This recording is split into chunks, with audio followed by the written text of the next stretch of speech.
Amalan ni sahabat buat. Tuan-tuan, dia buat nampak simple, tapi dia tuan-tuan berebut malaikat untuk masukkan dia dalam syurga. Apa amalannya? Ada seorang sahabat tuan-tuan dalam satu sembahyang, tiba-tiba Nabi rukuk, Nabi i'tidal, sami Allahu liman hamidah. Tiba-tiba sahabat ni tambah, hamdan kasiran tayyiban mubarakan fi. Pernah dengar tak? Hamdan kasiran tayyiban mubarakan fi.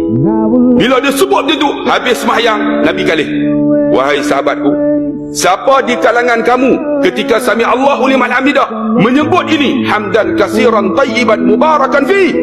Sahabat tak berani nak angkat, semua tak berani. Siapa? Tiba-tiba sahabat yang angkat dalam keadaan ketakutan, aku ya Rasulullah. Wahai sahabatku, ketika engkau menyebut hamdan kasiran tayyiban mubarakan fi, malaikat berbondong-bondong turun untuk menulis akan pahala kamu untuk masuk syurga Allah. Tengok, nampak simple tapi hebat.